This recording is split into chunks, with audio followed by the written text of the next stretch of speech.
A weak society is a society that has weak men. Makes a society more easily controlled. Today's guest is Andreas Alfaro. Round 2.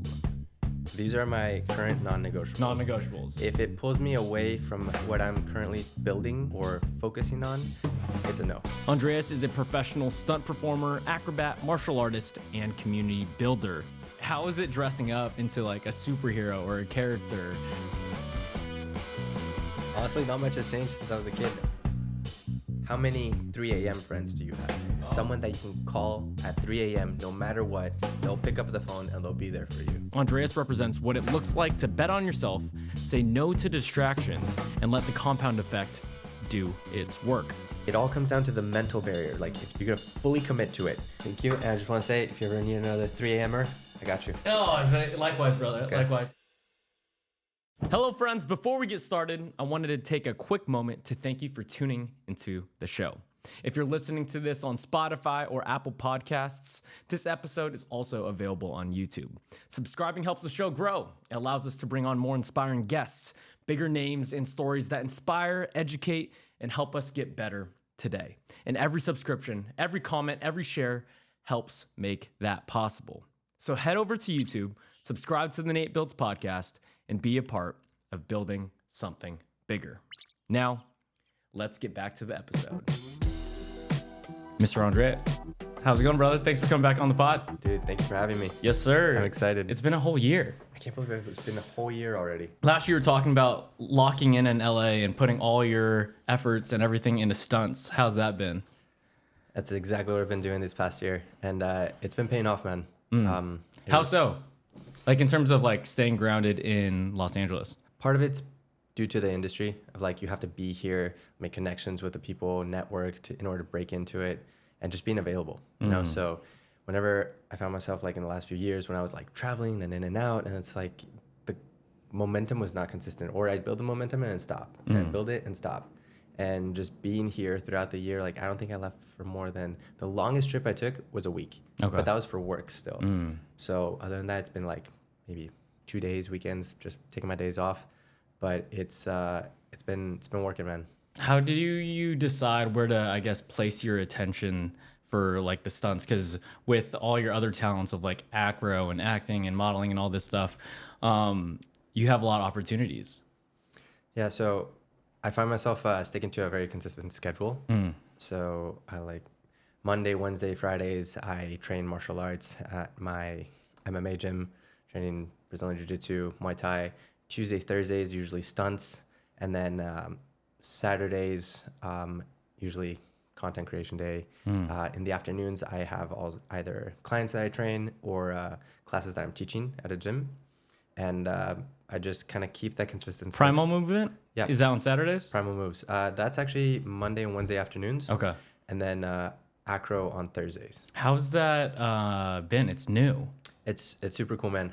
Highly recommend you come check it out sometime. I know Olivia there. Yeah. Another stunt girl. Yeah. She's super cool because the community they've built out there has been super awesome. The people are very welcoming. Can you describe it to people who don't know about Primal Moves? Yeah, so Primal Moves is a gym that started out in Ibiza, and this guy named Nick Brewer created this flow sequence of primal moves, essentially more functional fitness, kind of like Ido Portal. No, love Ido. So yeah, more Cool. like deep lunges, squats, and like crawling on the ground, really using your body to the fullest capability in ways that we don't usually move. So that's what Primal is. And they just opened up a gym out here in LA. They partnered up with Nick. Is this different than Animal Flow? Very similar to Animal Flow, but it's Okay. its own style. Okay. But yeah, hand in hand. And then what's really cool about this gym is that they've incorporated a variety of different modalities as well. So not just primal, they have compound, which actually goes hand in hand with the primal, but this is like the weights and the conditioning of the gym, Okay. which is the classes that I teach. And then we also incorporated acro yoga, or partner acrobatics, which that's on Thursday nights, as I mentioned. And they have a lot And you of... teach that class? Yep. Okay, sick. I teach that class amongst a few other like acro I gotta individuals. come check it out before. You should definitely come check it out. And the space is just amazing, man. It's like this It's huge. It's huge, massive, and it was actually On the west side, which Yeah. is like so hard to find because most of the gyms, if you guys don't know, in Santa Monica, Venice area, if you're a small boutique gym, like it's expensive for a small space. So I'm like, how's it so big?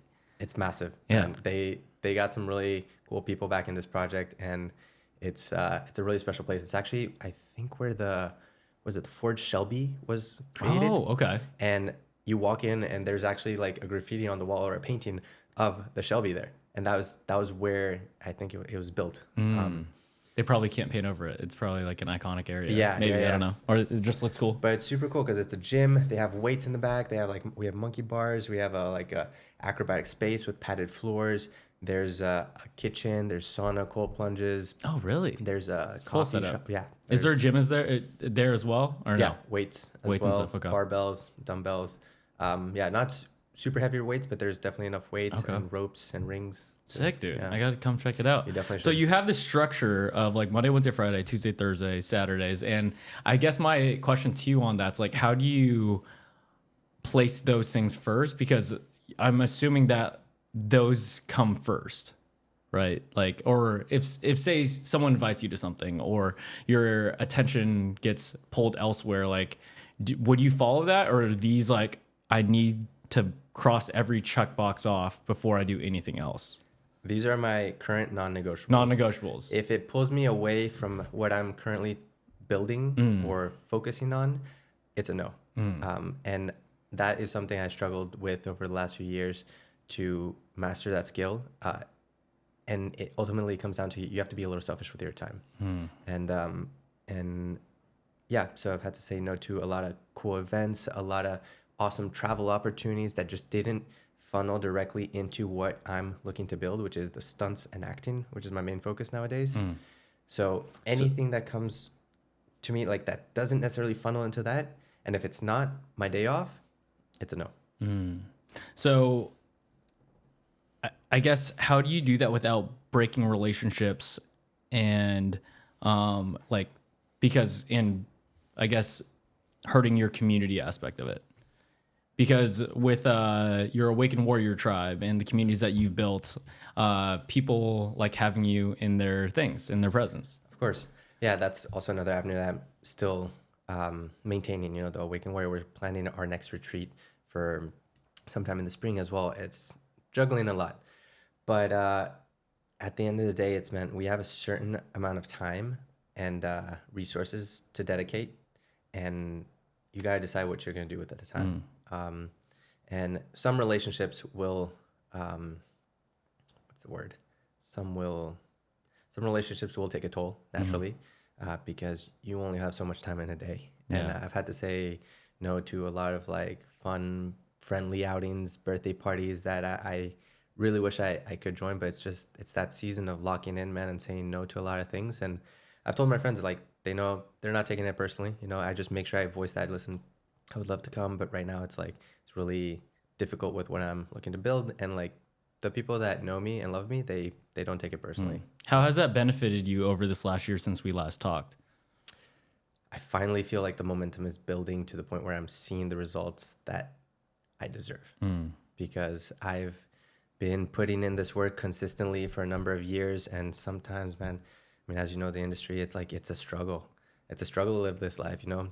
Not in the classic 9 to 5. It's like there's no stability. Sometimes you don't know where your next paycheck's coming from, and you just gotta trust and keep building and know that the consistency over time will pay off. And that's kind of where I'm at. I feel it. It's the compound effect of stock in you. Exactly.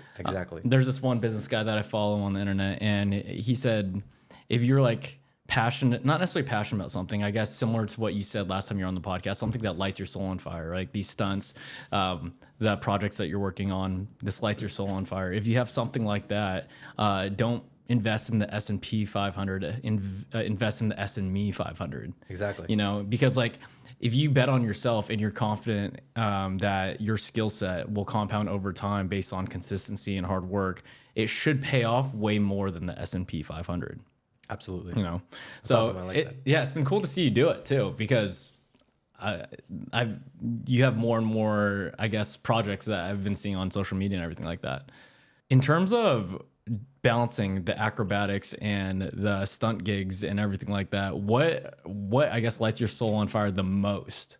The most stunts. Stunts. Man, stunts. Ever since I was a kid, I wanted to do this. But at the same time, like performing acrobatics with my team is also so much fun. Like I love doing live performances, the NBA halftime shows that we do, and like performing on live TV as well. That's super special. But honestly, it's just even when I'm just training stunts, Yeah. I leave the gym with such a huge smile on my face because I'm like, that felt like playtime. You know, Yeah. we're training, we're working, but it's straight up playtime. There are less stunt people than actors out there, right? Would you? Yeah. For sure. For sure. Right? Yeah. Okay. I think that's a solid statement. Solid statement to say. I can say that confidently. But I guess like how does one go from like starting to train stunts to like booking a role on a TV show, another gig like that? Yeah, so in the stunt community, it's all about who you know, because it's the stunt coordinators that are going to hire you for the jobs, not even the directors or the producers. Like, yes, of course, they can like put you in if they wanted you as an actor or something, or they can even like refer you to the stunt coordinator. But at the end of the day, it's the stunt coordinator's job to pick his team because it's all about safety. And he needs to know that you're capable of doing the stunts. And if they don't know you, they don't know your capabilities, it can be a little tricky. So in order to break into the industry, it's a lot of networking, a lot of training, a lot of showing face. Like part of the stunt industry is also like going up and hustling on set, which means that you go and find your way onto a set somehow and go find the stunt coordinator, introduce yourself, drop your resume, headshot, and say, hey man, this is me, this is what I can do. If you ever got any projects I can help with, like I'm available, you know? Because looking at it objectively from, I guess, outside, I feel like you're just as good as any other stunt guy. Like in the movies that I've seen, based on the projects that you put out, I was like, oh, that looks like a scene from, I don't know, Born Identity or something like that, you know? So is it fully just on the networking part and getting into figuring out that pathway to a cool movie or a TV show? Yeah, huge part is networking, man. It's like, you know, I'll say it, but not only myself, like I'll have other stunt friends as well that'll say like they're guys that are like way underqualified and are working so much just because they're in the industry. They know the people, they know the stunt coordinators, and they just keep a tightly knit circle, you know? There could be someone, and same in the acrobatic world, like you could have someone that's super talented, but it's not working as much as this other guy, say like he's, I wouldn't say mediocre, but like more mid tier. And this guy can be just working so much because of his networking, you know? I think at the end of the day, whatever industry you're in, it's all about networking and who you know. Yeah. It's a big part. Yeah. What inspired the haircut, bro? I was loving the flow. I was just curious. It was time for a change. I had it for like 3-4 years, Yeah. and every now and then I'll switch it up. And Yeah, what's the benefit of, I guess, the switching up of like identity? Like there's sometimes for me, like I'll shave my head or cut it really short or a buzz cut or change the way I like dress. Like what did that do for you? Does it feel like a rebirth type of deal? 100%. It's super powerful. You know, it's just like how you decide to show up every day with even with just the clothes you choose to wear. You know, it brings a certain character to life. So every day when we wake up, we have a choice. Like, what avatar are we going to be today? You know, what version of Nate, what version of Andreas are we going to choose to walk today? And yeah, I think the haircut came just after I got hit with like a roller coaster of obstacles the last year, like towards the end of the year. And then once I finally made it over that last hurdle, I was like, okay, it's time for a change. I need like a cleanse. I need a cleanse. Something. And also hair holds a lot of like memory and energy. So it's what do you mean by that? just like anything in life. If you like, say you have, I don't know, like your favorite toy from your childhood, it holds a lot of memories. It holds a lot of energy from your childhood. It can be very powerful. It can also be very draining. Say you have, when you go through a breakup and you have like your ex's favorite sweater or something, and then that carries that energy. And if you're still sad about it, it's like, it is in your best benefit to remove that from your life and let it go. Because if you're letting go of that person and you're still holding on to this object that carries that energy, there's still some entanglement there. What is the negative effects to, I guess, like holding on to that energy, holding on to that piece of clothing, to that mug, to that whatever that brings back maybe not the most beneficial memories? Yeah, it's, you know, we're still holding on to pieces of our old self, you know, and when we're really fully ready to move on to the next step, we have the willingness to let go of everything, and that sense of detachment. And it can, it can seem a little. Well, I feel like a lot of people will never let go to some things. Like Yeah. people who are hoarders. Exactly. Yep. Yeah, will have everything that they've ever had their entire life, and they need to have it right here. Yeah, that's very draining, man. It's very draining. I read this quote once. It said, "There's two ways to becoming rich. One, Rich, financially rich? yeah, kind of. You'll hear it. One is either by owning a lot of things, or two is Desiring nothing. exactly. It was like something about like not needing to own many things, or no, owning very little, or having the need to own very little.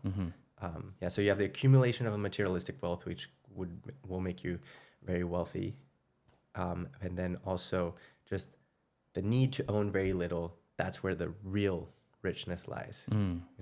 And like all these people that are so tied to these materialistic objects, whether it's like a car or like a thing of their past and stuff. It's like it carries a lot of energy. It's like it can be weighing on that person. Well, we've seen it too. Like, for example, I'll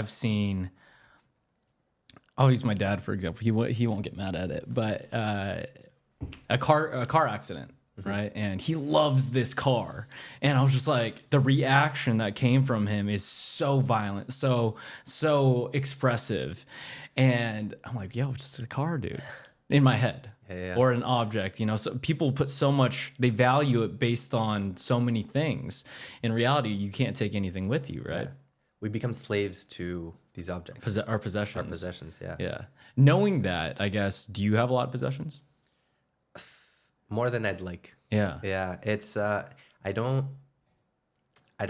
necessarily like to own many things. I think due to the nature of my work, I do have a lot of things, say for example. Or for work. Yeah, it's mostly for work. Okay. I have a lot of equipment. I have a lot of like weapons. I have a lot of clothes for like, different occasions.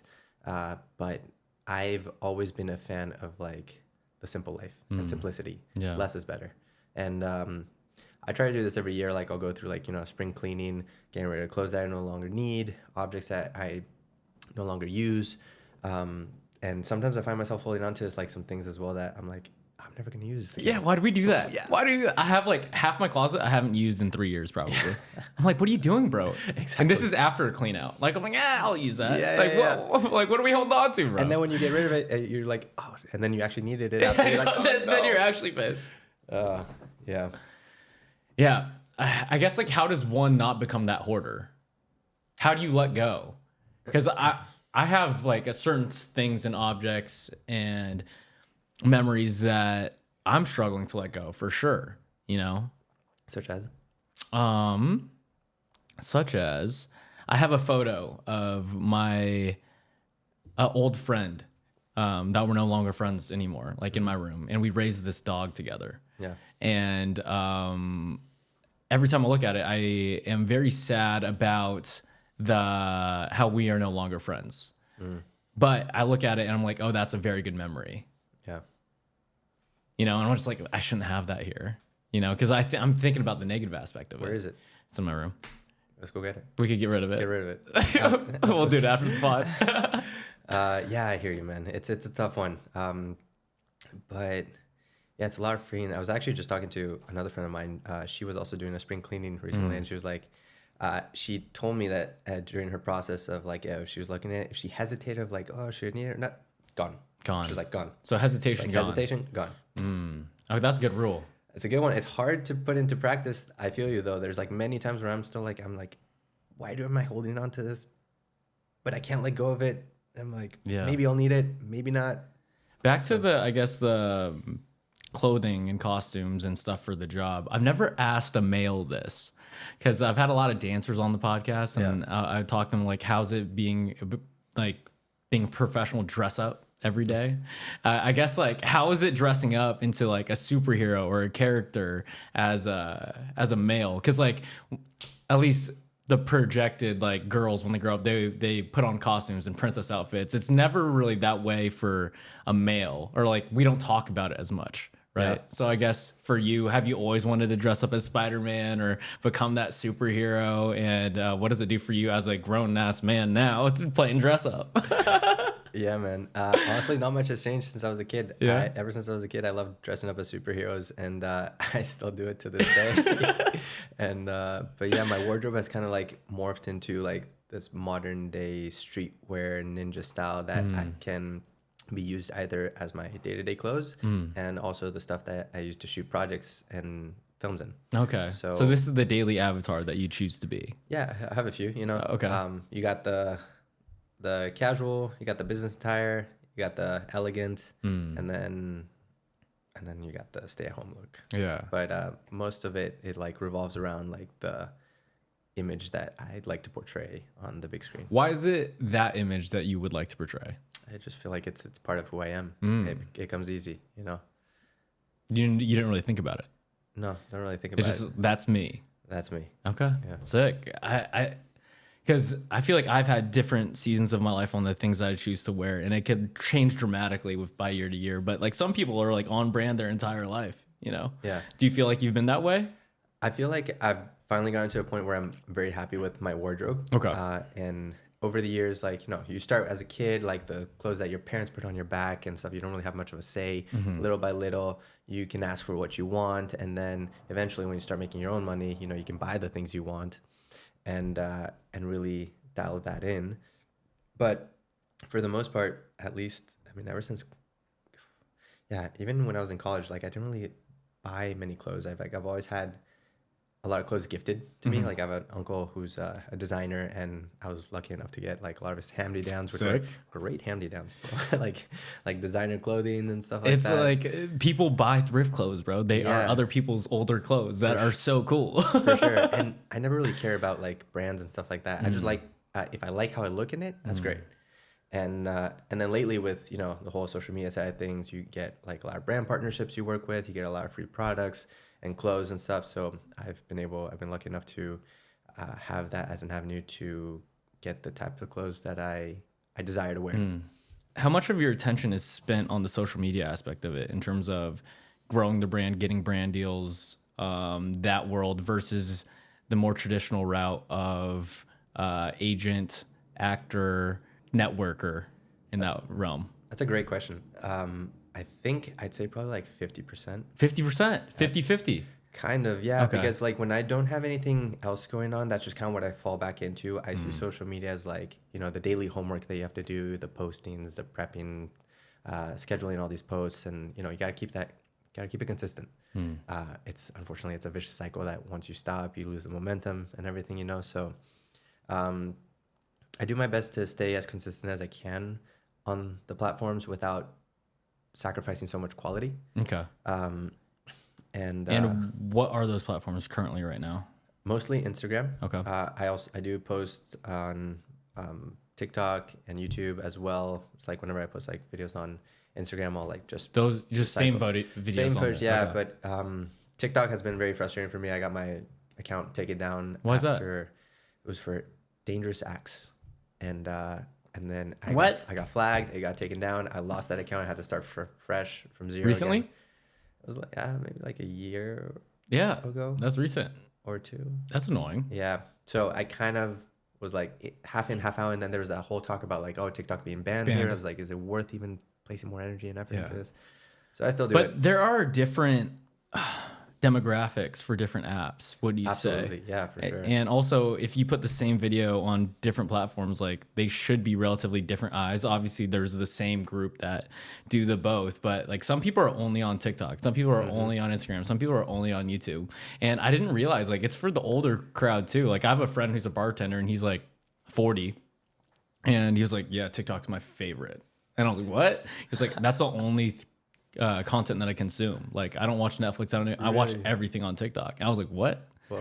And I was like, that's news to me, Interesting. you know? And so like, I think it's beneficial to do all, but like it's kind of homework, Yeah. right? Absolutely. Because if no one knows about you, like you can't land the jobs anymore. You can't affect the most people, you know? For sure. Yeah, and it's kind of like it's your portfolio in a way, you know. So especially for the line of work that wherein it's like people like to see what you're capable of doing, and who you are. Yeah. And that's kind of like the fastest way for someone to like get a gauge of who you are. For the Awaken Warrior tribe right now, what's your vision for it? Because you're spending all your attention like on these cool stunts, and you have a ton of gigs coming up, and social media and all that. How do you make time for your community that you've curated over the last few years in Los Angeles? Yeah, I'm not gonna lie, it's been tough lately. Yeah. It has suffered a bit just because I've just been so hyper fixated on stunts and breaking into that industry. And yeah, it's a lot of work, man. A lot of work for little to no payout, at least right now. But it does. But wouldn't bring a lot you agree that the connections in the community and that is more important than the money that comes in? 100%, and that's why we're still doing it. And in my eyes, the Awaken Warrior will always be kind of a way to like give back to the community, and to create these events, kind of like same thing as what we do with our team Positive Impact Movement, our acrobatic festival that we do every year in Las Vegas. When is it this year? This year we're actually taking a break. Okay. For a few logistical reasons, but again, same thing. It's like it is so much time, energy, effort, and money for, again, little to no payout, at least in the first few years. Yeah. But then also it is so worth it when you see the reactions of people, The community, everyone's coming up and thank you so much for bringing on this event. It was so awesome. And they are awesome events, but it is very taxing. So we're taking a year. We're gonna restructure. We might do something a little smaller out in LA. We're still discussing about that, but yeah, that's more of our way to like, even though it is technically a business, we need to find ways to like operate it properly. But that's our way of giving back to the community by creating these events. For the Awaken Warrior, you're still planning on having one this year? Yeah, absolutely. When's that? We're looking for May. Okay. But we're in talks with a few different properties, and it kind of depends where the funding will come from, just to see what we can make happen. What type of person goes to an Awaken Warrior event? People that want to be active, connect with community, and are open to exploring different things. It's not necessarily crazy acrobats or athletes that are like super in touch with their body. No, we have like a lot of quote unquote normal people. And that's like one of the biggest things that we've had to overcome is like with our marketing is showing people that this is not for the extreme athletes. This is like, even though Travis and myself, we come off that way, everyone's so afraid. They're like, oh, I don't know if I can do it or not. I was like, no. This is beginner level, family friendly, tribe mentality. We welcome everyone. It's like anywhere from like little kids to elders and like animals as well. Like we've had everyone. And it's kind of like bringing it back to like... Why did you choose to have that range or that scope of person versus just like the athlete or just like the warrior type? Because I think there's something very powerful in community, and community is comprised of a lot of different people. And the more we're able to bring all these people under one roof together, the more collaboration and just like love is like spread throughout those events, and it's not as exclusive. You know, you want to have the entry level barrier as low as possible so that we can gain more fish from the sea. Yeah. And eventually, once we continue to grow this, we will have like more specialized events for like, say, the athletes or like the people that are more into martial arts, kind of like what we did at the gym last year and stuff like that. That was fun. Yeah. That was fun. Yeah, it's impressive, dude. Just seeing everything from a bird's eye view on what you're accomplishing as well as like still building. And because when you add something else has to give. If that's your social life or if that's like another project, and to be able to do that pretty decently is a task in itself. There's what is it? I think it's Shakespeare quote, "Jack of all trades, master of none, but oftentimes better than a master of one." And so like that, the first part of that quote has been like ingrained into us, like our entire lives, of jack of all trades, master of none. And I grew up that way my entire life, you know. But then when I heard that quote, like I think 3 years ago, the full one, jack of all trades, master of none, but oftentimes better than a master of one, I was like, oh, this is why I could get along with so many people and do so many cool things and like relate, you know, and have a lot of friends and experience life at this frequency that not many people get to, because I could relate to a lot more people. Exactly. I feel you so hard on that quote, man. Yeah. Like same thing. Most of my life, I grew up with that, and actually, I didn't really see the downside of that until it got to the point where I was like, yeah, I'm like spread so thin on like so many different things. I can do all these different things, but I'm not a master of one. I'm like, where am I gonna spend all this? Where do I want to place the rest of my energy into? I have so much time in the day. And then that second part of the quote hit after I like realized. I was like, okay, even now you figure that part out. Now you're specializing in something, but still, like, don't neglect that all these other traits that you have still served you, and like you're able to exactly connect with a wide variety of people. Yeah. Last time you were on the podcast, we were trying to get into the masculinity realm, which I think is very important in like today's day and age. And you wrote something on your Instagram, which I'm going to read out right now, and I would love for you to explain what you mean by certain lines. Absolutely. Andreas wrote, "We are not equal by design. Man penetrates, woman is penetrated. Man approaches, woman accepts. A man leads, a woman submits.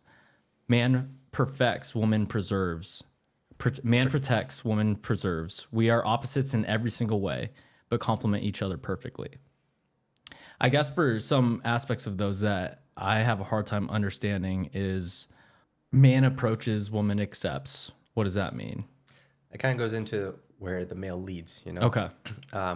Also, in this day and age of like, you see less guys going up and approaching women, just like if they want to go out on a date or something like that. As simple as that, the man approaches and the woman accepts. I don't know. Say you're out at a restaurant or a nightclub or something, like it's the guy's job to go up to the woman. It's not the woman's job to go up to the guy. Classically speaking. Yeah, that's I feel like a lot of young men are having a hard time with that. And especially too, I think the apps and social media and everything makes it way more difficult. Way more difficult, man. And it's it's hindering our society so much, and we're losing so many like traditional values that guys don't know how to be guys anymore, and women are just having to do everything themselves, that they become much more in touch with their masculine side than their feminine. Yeah, I have a lot of female friends too who say they have never been, or they haven't been approached by a guy in a long time. Yeah. And I guess from this perspective, why are you so passionate about talking about healthy grounded masculinity a lot? Because I'm so passionate about talking healthy grounded masculinity, just because of the state of society nowadays. Growing up, I grew up in a more traditional household, and and surrounded by like more conservatives, and to the point where it was like so conservative that they lacked a little bit of open-mindedness, and I felt like that was too much. And then over the years, I saw things shift and tilt a little more to the left. And based on your environment or just society as a whole? Society as a whole. Okay. And like we have become much more open-minded, and which is awesome. It was much needed, but now it's gotten to the point where the pendulum has swung so far to the other side that anything goes. And it's like, that's also not okay. Like, people are identifying as cats and like and Actually, dogs, like you're human, bro. Yeah. It's like, forget about like male, female, gay, not gay, like shout out the fuzzies. the fuzzies. The fuzzies, bro. If you guys don't know what the fuzzies are, look up the fuzzies. It's PG-13, maybe R. PG-13. But yeah, and that goes back into like men not acting as men, and like women not acting as women. It's like we're losing just like our natural. Yeah, what's the healthy middle ground? What's the healthy middle ground for that? I think it's finding a middle ground between like our parents and our grandfathers' generations and ours and the ones below. So like the millennials and Gen Zs. Yeah. There's a healthy middle ground in there somewhere. Neither extremes are good. Or like, yeah, neither extremes are good. I guess exploring this idea, what do you mean when you say the masculine and then when you say the feminine? Because are these energies, are they behaviors, are they biological realities, or are they something else? I think they're all of the above. All of the above. All of the above. But I'd say for like, let's just start with like classical straight men and classical straight women, of like, if that is like how you choose to operate in this world, like, and you want to show up as a woman in this, you're expected to act as a woman. Same thing goes for the man. And that's why I think just like most relationships nowadays are just so off, because we're we're acting like the opposite gender. You know, a lot of guys are very feminine in a lot of the things that we're doing, and a lot of women are now very masculine as well. So it just throws off the natural cycle of things. And I think that How so? What do you mean by that? something as simple as like what you said, like women aren't used to guys approaching them anymore. You know, they're taking the lead, or they're having to do all these things. You know? I don't think they're not used to anymore. They just haven't been approached by. It becomes more anymore. rare. It's rare. It's rare nowadays. It's rare, and they're looking for it. Exactly. Yeah. Yeah. And I think there's something very beautiful in like us doing that, you know, because like we're built very differently, and we're not built equal, as I mentioned. But I think that's the beauty of it, is like when we recognize our strengths and we do the things that we were meant to do and we were built to do, that's where everyone wins. And when we come together, same with team dynamics. It was like, you know, you're good at something, you're going to take care of that department. This other guy's good at, say, like the finances, he's going to take care of the finances. This guy's logistics, that guy's like networking, and you come together Cohesive. as a team. Cohesive, exact. Same thing with the male and the female. I guess the argument to that for women over the years is like they didn't have access to like voting rights, or didn't have access to higher end jobs, access to all these things that they have now, right? And I guess my question to you on that is like, do you think a successful woman could still, in terms of profession, in terms of schooling degree, in terms of voting rights, can still hold that feminine energy in a partnership? That's a tricky question. But first of all, I want to open up by saying like women definitely like equal rights across the board as far as like voting rights and all this stuff, and like equal pay, like yeah, all that stuff for sure. But yeah, so I'd say a successful woman that's, say, like she's very successful in her career, and then she comes together in a partnership. If the man is more alpha than she is, then it will work. If the woman is more alpha than the male is gonna submit to her, just like naturally. It's this like push and pull dynamic. What do you mean by alpha? What does that mean? Like, how would you, like, if who's going to take the lead in that relationship of like, that doesn't necessarily mean like who's making the most money, but like who's gonna plan the trips, who's gonna plan the day to day, who's like gonna come, Show up. who's gonna show up, exactly. And that is where the male classically takes the lead on that stuff. You know, women have a certain amount of energy like throughout the day, like that these making decisions can be very difficult for them. Not that they're not capable of it, but like that's where the male comes in, of like, you know, the classic thing of like, where do you want to eat? You know, oh, I don't know what I want to eat. I want this, I want that, I want that. Just decide, bro. Yeah. There's something very special when like a man comes in with a plan, be like, hey, we're gonna go here, here, and there. And then if they have something, if they were like, oh, I'm not really necessarily feeling this, can we adjust? Like, yes, by all means. That doesn't mean it has to be like a tyrannical, like, oh, we're doing this and nothing else. But it's more so just taking the lead and like leading the relationship in a specific direction. A lot of guys, sometimes they're waiting to either be told, or waiting for the woman to like make the plans or take the lead in that sense of like the day-to-day things, you know? So where do you think, yeah, for sure. So where do you think modern culture has gotten masculinity wrong? I think softening men in like, I feel like we're softening society as a whole, though. Softening society as a whole, but that was targeted specifically. They were targeting men specifically because a weak society is a society that has weak men in them. You know, that can't protect themselves, won't stand up for each other. It's like makes a society more easily controlled and more controllable. Yeah.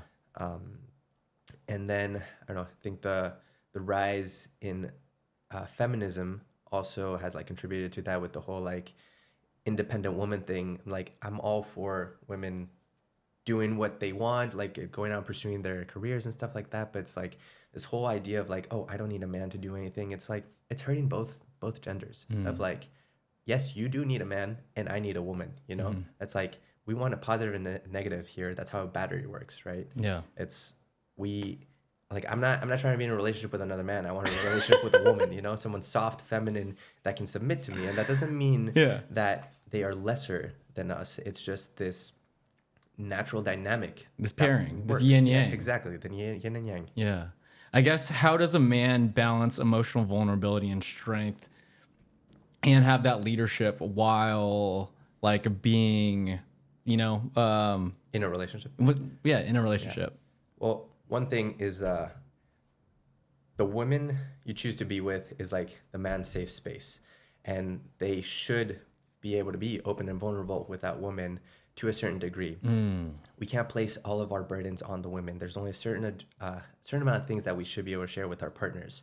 Everything else, we need to find another outlet to be able to deal with that, whether that's a therapist or our boys, gym, but also like someone to like take that load off, because like we're the ones that are carrying that load. We're the ones that are here to like carry the heavy liftings, like physically, emotionally, literally and figuratively. And the women, you know, they can only handle so much, and that's not for us to place on them. So when there has to be that open communication and that trust and vulnerability to be able to like, yeah, I could tell my partner anything. I could tell my girlfriend or wife whatever's on my mind, you know. But the more heavier things, sometimes, like I've seen this in like many relationships as well, where it's like if the man overshares too much on the woman, then the woman feels burdened and she feels like she's carrying it.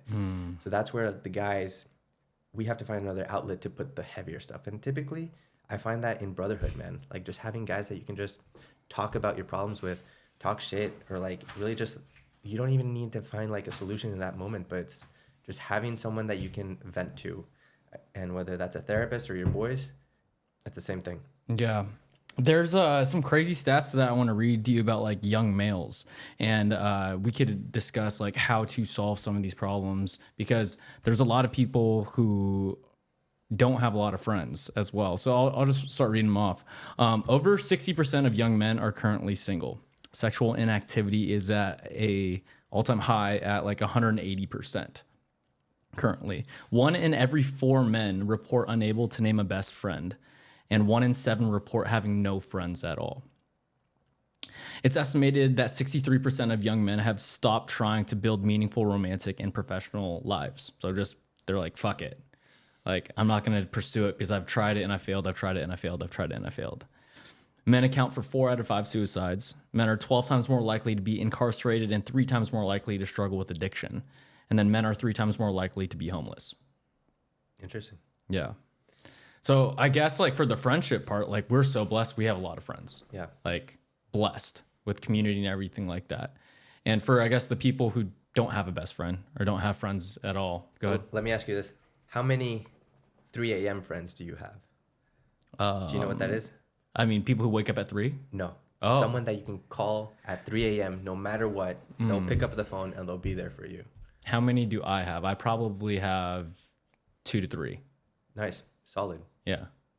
A lot of people are like 0? Definitely 0. Yeah. A lot of people have 0. It's like we do have a lot of friends and we are blessed to have that many friends, but like how many like ride or dies do you have? And that's it's rare. Yeah. You know? Someone that you can count on like that, or like someone that you just feel so comfortable that you can tell anything and you know that they will have your back. Yeah.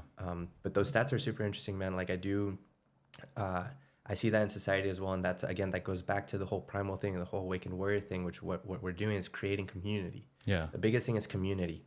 And we, as humans, that's what we crave, human connection. Yeah, we live in a big city and we have access to like the Awaken Warrior Tribe and these cool gyms and everything like that. Do you have any actionable like step-by-step things for like young men to do in your opinion? Yeah, I'd say go surround yourself in circles of things that you enjoy doing, like your passions and whatnot. Say like you really like a certain sport, go out and play that sport. Find guys that you can connect with on that level. Go to, I don't know, the places that you like to frequent, and that's where you'll find your tribe. You know, like attracts like. So you start frequenting these places. Little by little, you'll start to make these connections. Yeah. When you talk about these masculine traits that you believe society should have, and I agree with a lot of them as well, do you get any pushback from female friends or female counterparts or potential partners or dates or yeah? I mean, what you read out, I got quite a bit of pushback on that post. It was funny enough. Yeah. What did they say? Just a lot of people taking it very personally or so seriously. It's like, you have to understand these are generalistic statements. There's exceptions to everything, and I'm generalizing. Like, this is what a man is made to do. This is what a female is made to do. And I think people get triggered when it doesn't line up with what I guess they think they can or should do. And yeah, at the end of the day, we both have masculine and feminine energies within us, yin and yang, both males and females. In males, we have more of the masculine side of things that we cultivate, but same, if we disregard our feminine, we're weak. And that's where I think the generations of our fathers and our grandfathers failed, or their weakest link was neglecting their feminine side or their emotional side, because any sign of emotion was weakness in their mind. But that's where the real weakness lies, is that if we're not in touch with our emotional side, that's like half of our superpower gone, and that's our intuition. That's like our sixth sense. That's when we're able to like heal ourselves from the inside out, when we're really in touch with that and not neglecting it. So in terms of back to the post that you said in the pushback, do you respond to the pushback like explaining everything? Because to me, I have a hard time putting, I guess, my thoughts and intentions on masculinity on the internet, because I know that there's going to be pushback, and I'm like, I don't know if I want to spend all my energy and time like explaining to people like why I think it will be a net positive in society. Yeah, I hear you. I do my best to keep it short and sweet, because I think the pushback, having these conversations are very essential. And there's the type of people that you can tell they just want to confront you about certain thing, and there's nothing you can say or do to change their mind. So I do my best to keep it very respectful and just detached as well, like, because we're both in very like liberal spaces too, and the things that we're talking about right now aren't as much. A little contradictory for sure. Yeah. Very contradictory, right? Yeah. But I think it's, that's where progress lies, is having these difficult conversations of like things that will trigger certain people. And I don't know, in most of my adult life, I was / still am around a lot of liberals, and like I still share a lot of the same values that they do, but at the same time I am more of a traditional and conservative guy, which I find very essential to bring back these traditional values, because they seem to be getting lost in society. And that's where I see all the solution to the problems that we have is bringing back these traditional values in a healthy way, not in the way of our parents and grandparents, what they lacked, but like combining, like I said, both generations. I don't think it's just, I guess, the dynamic of male and female. I think it's like everything. So like you in martial arts, you in acrobatics, like these things are becoming more popular, but they've become also lost arts. Like back in the day, there was, even for bodybuilding too, like strongman's a cool thing now, but like strongman back in the day was insane, and there's like this 100-year period where like the art's going away. And now like I feel like there's a lot of art forms that are coming back because they're important. Absolutely. And so is the dynamic that we're talking about right now with masculinity. Yeah, same thing. Kind of like what you say, like in my martial arts gym, they started, for example, jiu-jitsu. You got gi and no gi. Gi is the more traditional, like kimono style, and no gi is just like rash guard, t-shirt, shorts, like street style. If you guys don't know, gi, you need way more grip strength, in my opinion. You're gripping and ripping, baby. Absolutely. But in this day and age, no gi has become a lot more popular because of MMA and all this stuff. But gi, the more traditional style, has kind of like faded out over the years. But now I see that same pattern repeating as well. Like they're slowly starting to bring it back again. Okay, why is that? I don't know. I feel like everything mirrors each other. And like what we're talking about, masculine, feminine, like martial arts, like old school, new school type of thing. It's a pendulum, whether we're like going far to the left, far to the right, old school, new school, and in the middle we find it's gonna find it. It's gonna eventually end up there. Exactly. For martial arts, which one are you a bigger fan of? I'm a big fan of jiu-jitsu. No, in terms of gi or no gi. Oh, I personally love gi. Okay, why? I don't know, something about the traditional style is very appealing to me, but also But you're fast and I'm quick also and like agile. Like I feel like you'd benefit more. I'm not benefit more. from the Do no-gi. better in no-gi. Yeah. In my opinion. Well, I also have a climbing background, so my grip strength is a lot stronger than most people. So the gi is to my advantage. Yeah. What's the training routine now, bro? I know that you have the philosophy of like stay lean year round. And for the bodybuilders out there, they might not agree. For regular gym people, they might not agree. Or the way you train might be polarizing to a lot of people, similar to like the opinions that we're talking about.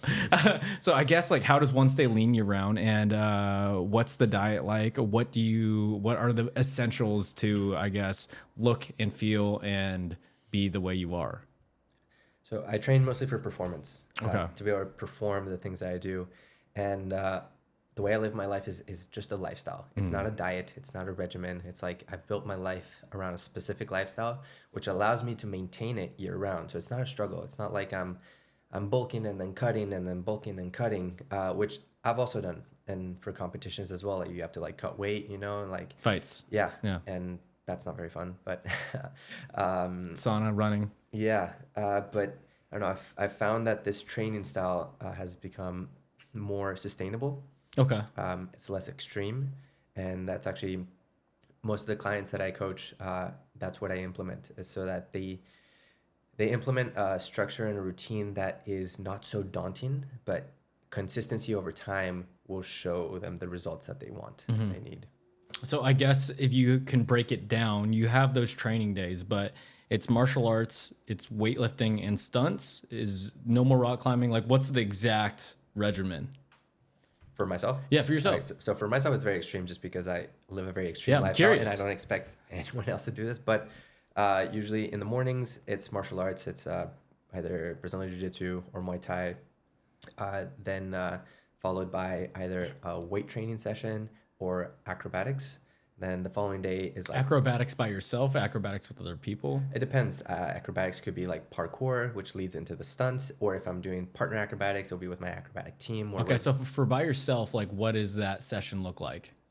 I'll go to a stunt gym and practice on like some tricks and stuff that will help me for on camera stuff. So example, maybe like flipping with like a katana in the air, or like flipping with a gun and like playing around with different movements that I could have skills to show. Is there one move that you'll just like repeat like no one's business, like 100 reps straight? If we're shooting a specific project and when we're working on something new and like ideating, like sometimes it takes me a while to get like different motions when we're combining a variety of different like disciplines together. So it could be a little bit of like a tricking, a little bit of gymnastics, a little bit of martial arts, and just it becomes this new skill that like I may have never done before, and it will take some time to do it again. But overall, acrobatics is just like tumbling, flips, staying light on my feet.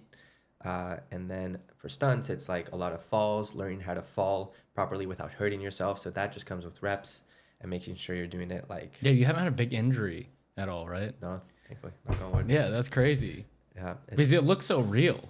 Yeah. But it's just with the practice. Yeah. You know, Just learning to absorb the grounds or the things that absorb you the ground, or like in martial arts and jiu-jitsu, you break fall, you fall, you're breaking your fall so that the fall doesn't break you. Yeah. Are you afraid of anything, bro? I'm afraid of a lot of things. Okay.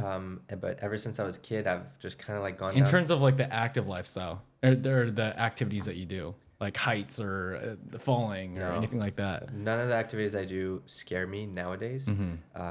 But there was a time where I was like literally going through a checklist of the things that scared me. I was like, okay, this scares me, I'm gonna go do that. This scares me, I'm gonna go do that. That's actually what led me to like join the military for a little while. U.S. military? Yeah, Marines. Oh, I didn't know that. I did this program called PLC, Platoon Leader class. And it's for officers. It's kind of like an ROTC program, but for when you're in college. Okay. So you go through the whole training. It's like a no commitment type of thing until like you graduate. Then you decide whether or not you want to enlist. Continue. Yeah. I never ended up enlisting, but I got the military training that I was looking for. But I did that because I was scared of the military as a kid. When I was younger, my dad would threaten and be like, hey, if you don't behave, I'm gonna send you off to military school. And that thought was so scary. I did not want to go to military school as a kid. I was really scared of all that. And actually, as a kid, I was scared of so many different things, man. Like I was Yeah, I was a little bitch as a kid. Yeah. It's like, And so you kind of looked at it at these fears and you just started crossing them off. yeah, Dang, I feel like that's such a good what's the word? Shortcut or fast track to becoming the person you want to be. yeah, It's like, oh, these things are holding you back, write them down, cross them off, and you become a new human. exactly. Yeah. And then slowly it became like more of an addiction of You're like, facing my fears. I'm be playing like, the okay, game. what else? What else can I do here? And then slowly, little by little, those fears started to disappear. And like, there's few things that I am now scared of. It could be situational. That like I could be, I don't know, I could be in like a little bit of a sketchy or dangerous situation where like, yeah, I will still have some fear, but I've overcome that fear so many times that You know what to expect. I know what to expect. You know how to make the jump, and like in like parkour, they say it's like it's that leap of faith. Getting ready to take the leap and just make the jump. So, What? Okay. Oh, how do you take that leap? Because you could relate that to anything. Like you see a pretty girl at a bar, and you're like, "Fuck, I want to talk to her." Like, but you could either walk out or take that leap. I guess for you, what is the green button, the go button? Like, how do you press it and do the thing? it's all mental, man. It's all mental. It's getting out of your own way. And I learned this in gymnastics from an early age of like when you're practicing a skill and it's a new skill, you repeat it over and over and over again. You do the drills to get it. And then you have your coaches spotting you to the point where like, okay, they tell you like, no, you got this now. Like you can do it. And your coach will tell you that like to that point of like, they're not going to tell you to do a skill if you're not ready for it. And at that point, so many times, man, you'll get in your own head and be like, oh, I'm not ready. Or like you'll hesitate and stuff. And that can be some of the most dangerous moments of your life when you hesitate and you don't fully trust in yourself. It becomes way more dangerous than what you'd ever expect. But if you choose to make that mental decision, be like, okay, I'm going for it. I got this. I can do this. It's like you've done that skill your entire life. I've experienced that with backflips. Exactly. That's a big one. I landed like a backflip like 100 times. And then one time I was not confident with it and I landed on my neck. And like, I'm like, I just did this so many times. I'm like, why? I know I could do it. Like I've seen myself do it. And I haven't really done it since then, and I'm just like, fuck, dude. It's kind of crazy that the brain works like that. Yeah. It's like, exactly. It's so dangerous when you get in your own way right there, it can shut off. So it all comes down to the mental barrier. Like if you switch off that mind, like there's nothing that's gonna get in your way. You're gonna fully commit to it, whether that's a physical skill or just that motion of like going up and talking to that pretty girl at the bar. Full commit, full send, and fully trusting in yourself. What do you build? How does one build that trust for like the unconfident humans out there, not just men? By doing hard things consistently. I think they help one another, right? Like if you do that while working out, you're like, okay, now I could do lift weight here. Now I could do this other hard thing in a different arena. Exactly. And the consistency of doing that too, like day in and day out, specifically, say if you just start with like working out, you get yourself on a consistent workout schedule every day, say Monday through Friday, you're going to the gym, even on days that you don't want to do it. But when you finish, you feel so much more accomplished, right? You do that every week by week, you start to build that confidence. Be like, I'm so disciplined enough that I'm showing up every day. Boom, boom, boom, I can do this. And then maybe you can take that confidence to the next level. Of like, say you want to try a new physical skill you haven't tried that maybe scares you a little bit, and be like, boom, I accomplished that. Or you land this new job that you thought you might not ever get, but like you took that leap of faith of like going out and getting it, And then same thing with your other personal relationships. You make that phone call, you make that text, or you approach that pretty woman. And that's funny that you say that. There's a part of the brain, I'm going to get this wrong, but Dr. Huberman talks about it. It's something mid-cingulate cortex. Have you heard of it? Mid-cingulate cortex? Mid-cingulate cortex? No, tell me more. Okay, so it's similar to like a muscle. And this part of the brain grows when you do hard things that you don't want to do. Yeah. Okay, so like if you like going to the gym and you go to the gym, this part of the brain doesn't grow. This part of the brain is also responsible for the ease of doing the hard thing that you don't want to do. So the more times that you do the hard thing that you don't want to do, it's easier to do the next hard thing that you don't want to do.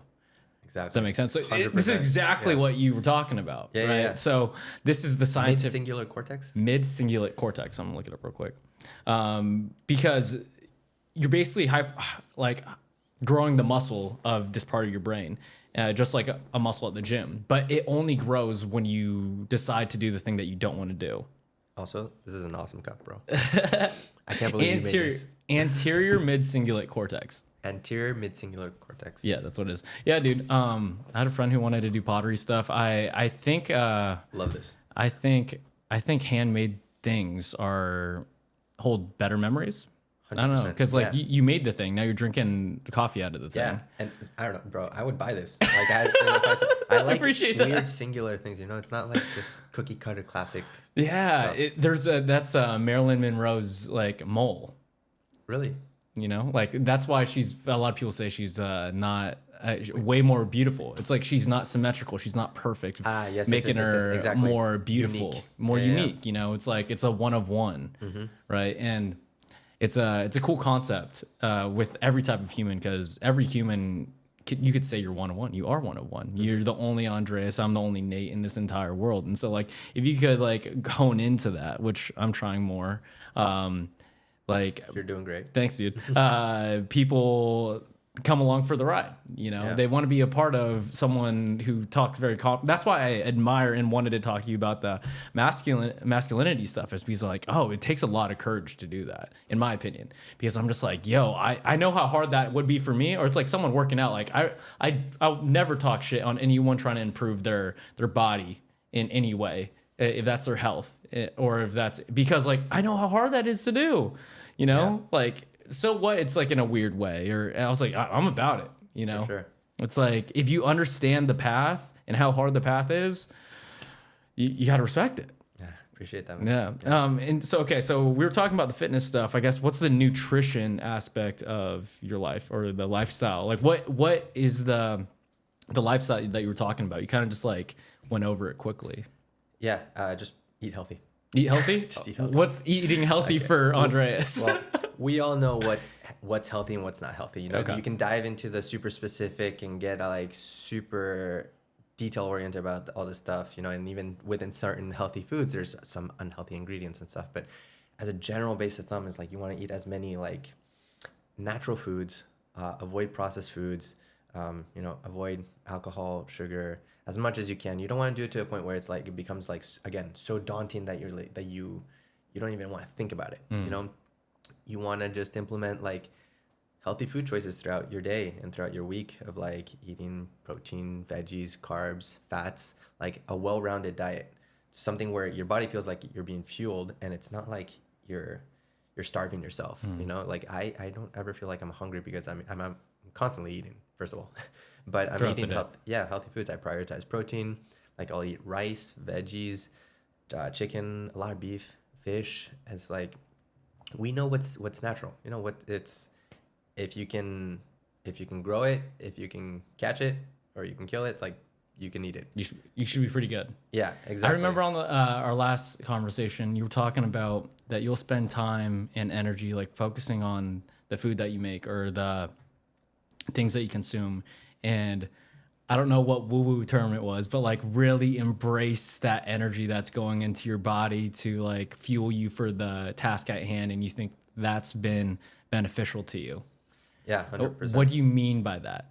So I live a very fast-paced life. Okay. And one of the ways I like to slow down is by cooking my dinners mostly every night. Okay. And when I slow down and I'm starting to like chop up the veggies or like putting the meat on the grill and stuff like that, it just forces me to slow down, be more intentional about this. And when I do that, I kind of look at it as like arts and crafts, you know, like I'm making the food that I'm going to place on the plate. And like I not only do I have fun with it, but I start to think about what all these nutrients are going to do for my body, you know.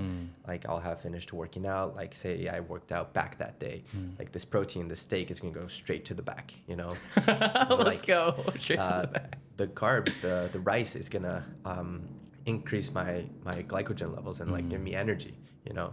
The healthy fats, like say like you have some bell peppers, orange bell peppers and stuff there. It's gonna be for like my vitality. Veggies, same thing. So like whether you know exactly what it is that everything does or not, doesn't really matter as long as you just really think about it. Think about it just a little bit, you know, because a lot of times we'll just like we'll eat food without even thinking about it. We're distracted on our phones, watching something.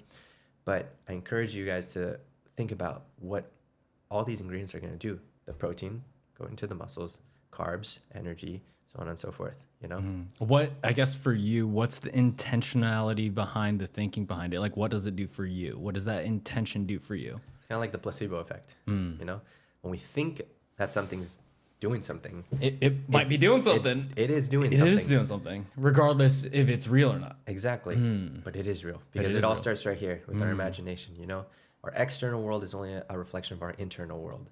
So the more we can dial in our internal world, that's how you start to like play with magic. Yeah. You know, like literally, you know, magic, there's like such a wide variety of definition of magic. There's like the simple, the very basic level of like, you got the natural bio magic available that we see in like plants and stuff like that, for example. And then also visualization is a key part of this, like the magic that we create.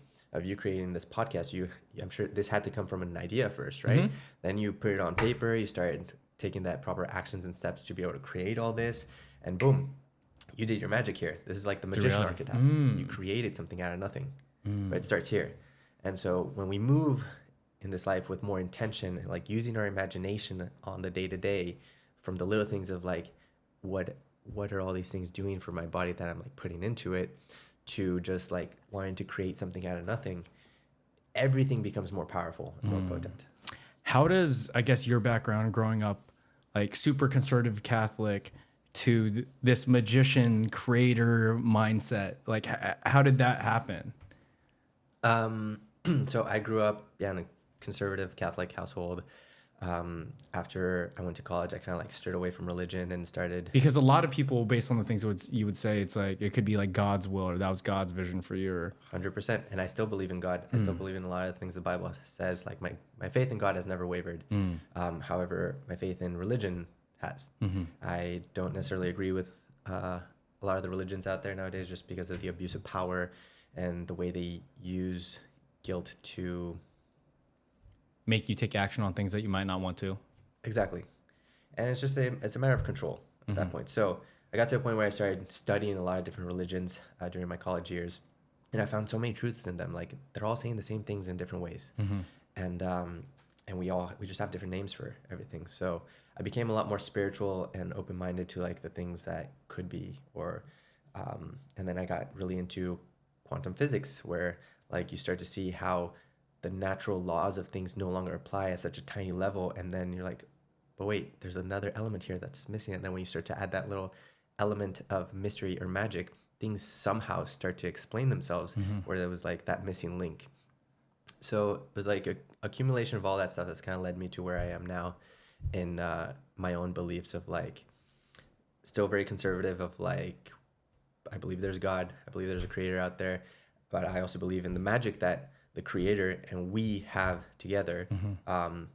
It is all one and of the same, you know. And when we start to recognize that power within us, we don't place that power outside of us. That's where the real power comes in. And I think that's where I have a problem with religion. Is like we tend to give that power to something externally, whereas like even, you know, the teachings of Jesus Christ, he talks about like we all have Christ consciousness within us.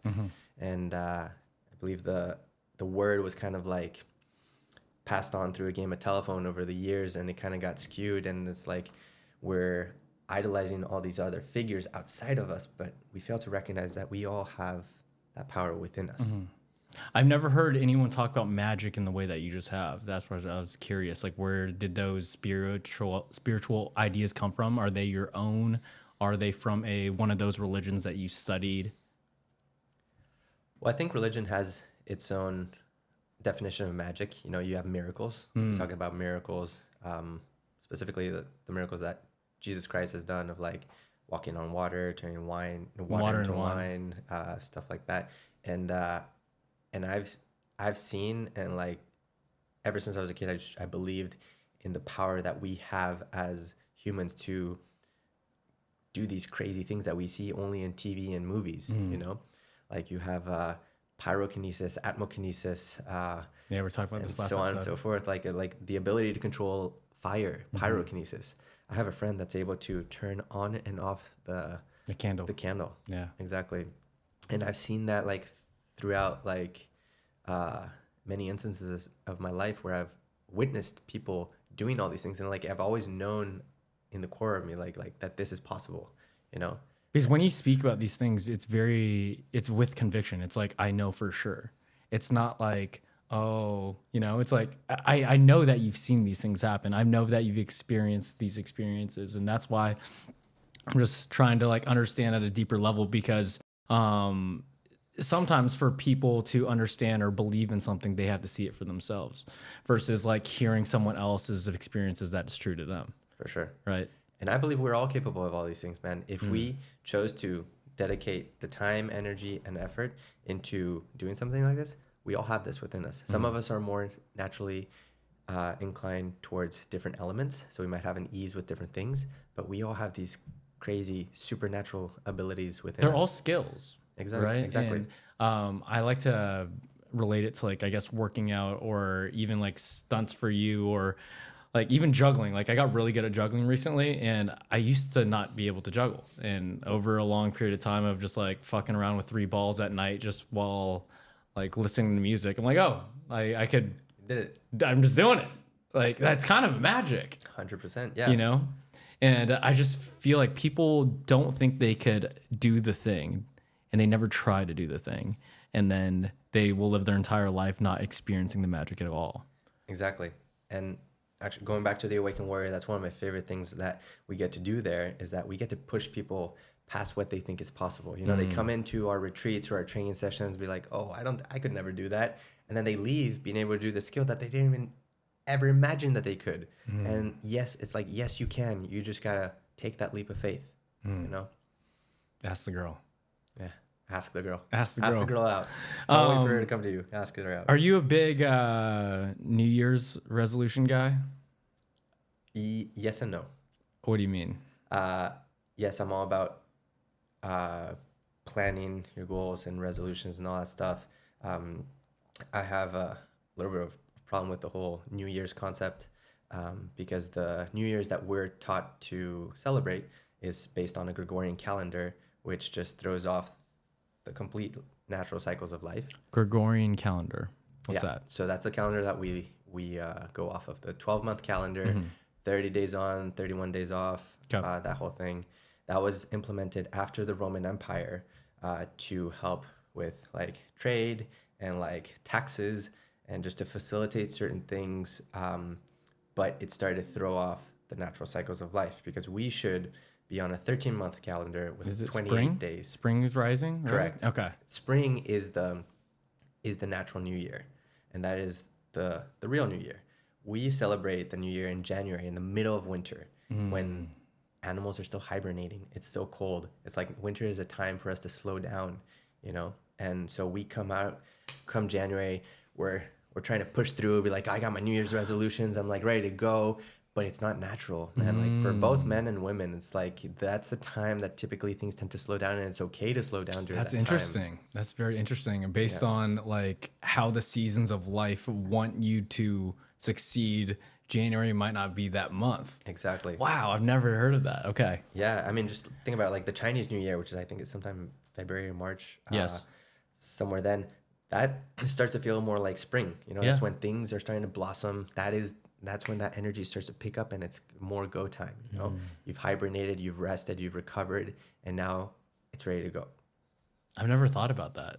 And so is the So yeah, all about New Year's resolutions, Okay. but I think it's very important to listen to your bodies and this natural cycles of life. Like say you come January 1st and you're feeling slow, you're feeling tired, like give yourself that rest. Like you don't have to start January 1st on this. And if you don't, like, you know, as a society, we make you feel bad. It's like you're not sticking to your New Year's resolution.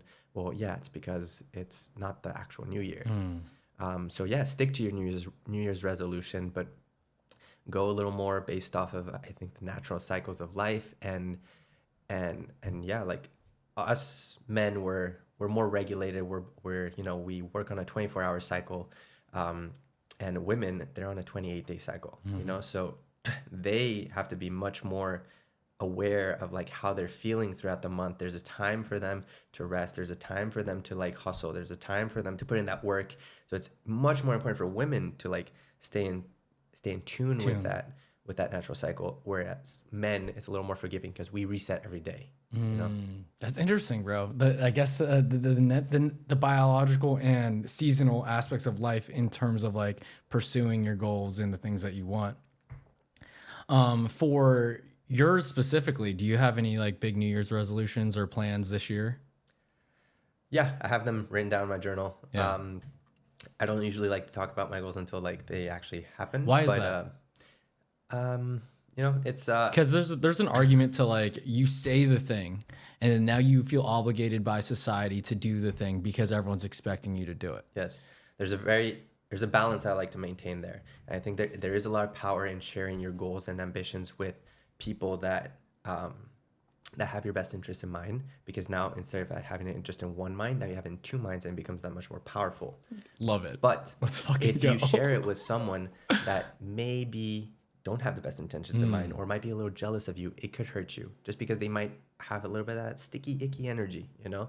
So I try to be very careful who I share like the specifics of my goals with, but you know, overall, you know what I'm working towards, like Hollywood, action movie star, like stunts, breaking into the industry, all that stays. Do you put 10 timelines on goals at all? That's yes, as of lately. For a long time, I didn't really put any timelines on that because I think I struggled with that because I was like, oh, what if I don't make it? I'm just gonna feel bad about myself and stuff like that. But I have Like if you don't reach the goal by the desired time that you put your restriction on. Yeah. Okay. I've had some reservations around that, and it was very hard for me to like start to make that. But that is something I've implemented as of recently, is putting more timelines to the goals. Do you think it's beneficial? I don't know. I'm just trying to explore this idea with you because some people say it's great, and then some people are let down because they don't achieve it by the time frame that they said. Yeah. I'm on that same vibe, man. Yeah. It's like, it's an interesting one. I've been on this infinite games. So like you can't win at fitness, right? The goal is to stay fit for eternity, right? You're just trying to play that infinite game. Marriage or a partnership. The goal isn't to like win at the partnership, right? It's to be in that partnership for eternity type of deal. So it's like I've been trying to find, or business too. Like the goal, you can't really win at business. Like you don't have like you won the game. It's just like the goal is to still be able to provide the service and or product forever, you know, and like help the people that you need to help. And so I find I'm just trying to play as many infinite games as possible right now in the current season of my life, but like try to find certain like goals of like a marathon or a bodybuilding show or X number on the podcast to be able to live it at a faster rate or a better rate or I don't know. Have you ever thought about infinite games like that? No, I mean, that's a very interesting take, which, I mean, I completely agree with everything you just said. Actually, you know what? I think it's just kind of embedded in me, like, that thought process. I never thought about it like that, but that is, kind of, like the goal, you know, like your relationships, you want to maintain a healthy relationship throughout time. You're not trying to like win that over, or I guess maybe some people that are like very obsessed with winning and stuff like that might, can become a little aggressive with all those things. But it's a long game, man. And, Are you competitive in that way? Like you always trying to win? I am competitive when I need to be. Yeah, and like what arenas are you competitive in like nowadays? I think most of my life it's been around sports and physical things. Like whenever I'm training with other guys, we're always pushing each other. You know, it's like if you're like fighting with someone, obviously like you know you want to win the fight. What's the benefit for a male specifically to participate in a martial art? I think it's super important for all males to have a little bit of martial arts discipline, just basic necessities of like being the protector, you know, of like the household. You don't have to be a professional fighter, but just like being able like don't run from a fight. If it gets to the point where you have to protect your loved ones, like you're gonna stand up like a man and protect. Someone would be like, "I got a gun though, brother." Then at that point, you use your best judgment and you do I'm joking. you do what you can. Yeah, but like that is an answer. That's the one. Yeah, I mean, you got the men that are looking forward to the fight, and the men that could never possibly fathom even being in a fight. Yeah, and will just run away real quickly. But also, I think a big an important part of like martial arts, but even just like competitive like nature in men, we're built to be competitive. That's where the growth lies. That's how we push each other, and that's how we become better men, stronger men as well. So I think that competition is healthy competition is very important for men to develop character, confidence, and strength. Yeah. In terms of having like a brotherhood in that aspect, if that's at the jiu-jitsu studio or your power impact movement with positive impact movement with James, Travis, and Nathan, right? I guess like what do those brotherhoods do for you as your own man? Man, that brotherhood is like so special to me. It's like we're it's like, so cool to see, by the way. Like I'm my fanboy over it all the time. I was like, oh, that's so romantic. Bromance to another level, but it's like we were definitely meant to find each other in this life. We're brothers from another mother, like for sure. And it's like we're such different people, but like when we come together, something really powerful happens. Like I said, when we all lean into our strengths, we're able to create these amazing experiences and do these awesome shows. And even the event in Vegas is crazy. Exactly. Because hundreds of people come, right? Or we got like 300, 400 people. That's a lot of people, bro. Yeah. Are positively impacting as many lives as we can. Yeah. But yeah, man, it's like we fight like brothers. We love each other like brothers. Like we'll have each other's back no matter what. You know, if like we always say that if one of us calls another person and we need someone there, like we're there. That's a 3M. That's the 3M guys right there. Exactly. Yeah. And it's funny, like when I was like, was it last year at some point that I was really heartbroken over this relationship that kind of like got me into a funk and everything. And then the guys just came in for a weekend, and bro, that's exactly what I needed. Just like snap me out. It's like the medicine of brotherhood is like unmatched. They came to LA. Huh? Like all of them? Yeah, they were planning to come for like we were gonna train something, and then they were only gonna stay for one day, and then they saw it like I was kind of struggling, and then they just chose to like stay like a few more days and like and support me as a brother, and that was like super powerful, man. I was like I tried everything at that time. I was like trying to snap out of it. I was just like in this funky headspace of like a little bit heartbreak, closing out a chapter, and it was difficult, but like that was like exactly what was needed. Yeah. And I think so many guys need that brotherhood, need a brotherhood to be able to like fall back on when life gets rough, it's like. Because how long would you think how much better did you feel that they came to visit you during that time? Oh, bro, it's like night and day. Like you can't even compare. You can't even compare. Because you saying that, it's like, how do we get more of those brotherhoods around those people who will never have them, or who don't currently have them? Because like that's a superpower right there, bro. Community. That's a superpower. Like to be able to like transition your mood within a couple days. Like some people will have like suicidal thoughts, bro, and then like they don't have the people to pull them out. Like, yo, what are you doing, dog? Yeah. Like, stop. Exactly. And Life's cool. As guys, like we need to check up on our brothers. We need to check up on our friends every now and then. Like, yo, how you doing, bro? Shoot them a text, because I'm sure you've gone through this too. It's like we can have a hard time talking about our emotions. We may struggle to like seek out help. We don't want to, because we're taught that we have to be the man of the household. We have to be strong. We're like show no sign of weakness. But in those moments, man, it's good to reach out to our community, specifically our brothers, where we can like what's the saying, like lean a shoulder on. Yeah. Have a shoulder to lean on. Where you could have a shoulder to lean on your brothers, and they got you, and you got them. What's the characteristics of a good friend that you decide to have in your circle? I think someone that just allows you to be your most authentic self and loves you no matter what, and you can count on with them. I think that's the most important thing. Like, they'll treat you like family. And like, I guess, is it that the same way for like what you would consider to be a good friend for someone else? Say that again. Is it the same definition of what you would like to be as a friend for someone else? Yeah, I think there's different categories of friends, right? Right. There's your very close friends, your close circle, which probably, usually isn't more than like 5 or so. Like that people you could really dive into like something deep, because like you only have a certain amount of energy to give certain people. And it's like it's hard to keep that quality of friendship like in For a the long period of large. time. Yeah, Exactly. large. Yeah. And When then you spread too thin, it's like a job. exactly, yeah. And then you have maybe your mid-tier friends, and then your more like acquaintances that like you wouldn't necessarily ask favors to, but like you're friendly when you see them and stuff like that. But I think just picking the people that you choose, that you want to be close with, making the effort to show up in their life so that they can continue to show up in yours as well, like that. Yeah, it's like some nonverbal obligations. You're like, I have to be there.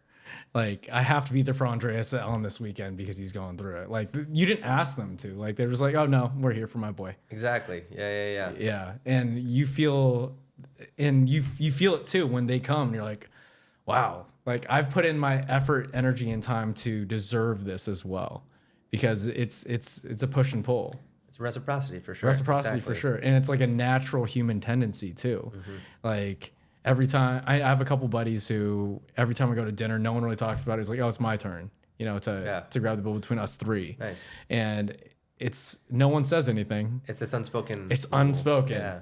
And it's nice. That's cool. That's really cool. It's really cool. And to be able to do that for over like a decade, and no one's ever brought it up or no one's ever said anything. It's a beautiful thing. That's awesome, man. It's a beautiful thing. And sometimes when like money gets in the way of things, or certain, like you're not in the geographical location, like those guys weren't around the block. No, they're different city, different state. Different cities, different states. And to be able to like make that happen, it's like, oh, that's true love right there. Yeah, they just pick up and go. They came for a weekend and they're like, we got you, man. Yeah, let's that's a beautiful thing. I wish that more men get to experience that in this lifetime. Yeah. What are you most excited for in your life right now, brother? I'm excited for what I'm building. Yeah. And the direction I'm heading. It's like the day-to-day, like I know I'm going to be successful in the way I've always imagined because I enjoy the grind. Like I love the way I've been able to like structure my life, like every day, even though I'm not working the jobs that I want just yet, or like at the level that I would like to be. Like the journey is so much fun. So fun. So fun. So fun. Not a single day feels like work. Like I'm on the same page right now. That's awesome. Same frequency, brother. That's what I'm talking about. Yeah, you wake up every morning. You're excited to do the things you do. It's hard. It's difficult. For sure. But and like, you finish exhausted by the end. So there's some days where you're just exhausted, but so fulfilled. Some of the days where you fall asleep before the head hits the pillow is the most satisfying days. 100%. And it's like, whoa, like building towards your goal. And I love, I told you I'm moving to Vegas in the next couple months to kind of like hone in, and I'll have a bigger space to be able to focus on the things that I want to create and build. Yeah. And kind of, I've been talking about like monk mode, or the lonely chapter. And you're kind of going through this right now that we talked about earlier in the episode of like saying no to things and being selfish with your time. And I guess, the compounding effect, this dialing in and focusing on a project to build you. Yeah. What's the importance of this mission for a man or for anyone? We only could speak through it because we're men, but yeah. Well, I love hearing you say this because I think it's a very important part of like a man's journey. It's like our own hero journey. Absolutely. Yeah. We go through, there's like a certain period of like knighthood where you're exploring different things. You're kind of going to battle. You're figuring out what you like, what you want, where you want to place your energy, your efforts in, your purpose as well. And a lot of guys sometimes like they'll skip that knighthood phase, and then they'll go straight into, go to college, get a job, get a wife, white picket fence, house, all the things. But like they skip that stage of knighthood, and they don't find their purpose. And then later on, you hear about men having... So real quick, knighthood, are you talking about just exploration of the things that you want to do versus what society tells you to do? Yeah, kind of, exactly. Okay. Where there's a period of exploration in every guy's chapter where the guy finds purpose, where the man finds purpose. I think that's the thing. It's like when men don't find purpose, later down the life, they might have like a midlife crisis or stuff like that because they haven't found that purpose. But say like we've gone through this period of knighthood, we know where we want to like focus our energy and intentions are, and our purpose as well. And now we're in that phase of like locking in. Like we've experienced this and we've been slowly killing things off until we're here. Yeah. Laser sharp focus where like you start to like go from having all this awareness of energy, like, oh, I could try all this stuff. Like, no, slowly start to lean into this specific thing. And I think that's something very important in a man's chapter of locking in, staying grounded, and just building based on routine and consistency and schedule. For men, that's very important, I think. And I think women find a lot of magic in flow. So for example, compared to men, where we will thrive on like staying put, staying grounded, finding where we want to build and like just continue to put energy and effort into that, like focusing all our attention into that, saying no to all the other distractions. Women, on the other hand, are built differently, you know, and so they find a lot of magic in flow. So that might mean a lot more travel or like saying yes to things that come into their Really? life. Okay. And everyone's different, you know, but I think, like you said, we can only speak as men onto this. And where you see the most successful men of like, they've chose to like block out all the other distractions and start to build in this area of life that they chose to dedicate their time and energy and effort while they found their purpose. There's something super special. That's interesting that you say that, because by your definition of flow, I think I've been in flow for the last 5 to 6 months. And I feel like I've done so many cool things and I've gone so many places and I've had so many cool experiences. But I also have this feeling in my head of like, bro, you're not doing what you're supposed to do. You're against your mission right now. This is not what you need to be doing. And I'm just like, why do I feel this way? You've been traveling a lot? Traveling so much. By the last 6 months of the year after my bodybuilding show, it's like gone every single weekend. Exactly. I hear you, man. Yeah. I was in that phase too of like so many cool things come into your life, and like you're living your best life, and this is awesome. But then it gets to the point where like, where do you want to place your energy and effort in? I had the same thing. I was like, a little voice in my heart was saying like, bro, like, what are you doing? Like you're now it's not the time for I was like, this is so cool, but like, why is my intuition and my whole being screaming like, what the fuck are you doing, bro? Yeah. Because I think as men, there's something very powerful of like just staying grounded, you know? We should be the rock of the woman, you know, the grounded energy. But in order to do that, we have to be grounded ourselves. And that sometimes means sacrificing some travel, means implementing consistency and routine, and just showing up every day, day by day. Building. Do you think it's also because the way that we live isn't necessarily normal as well? Like, you used to not be able to fly. True.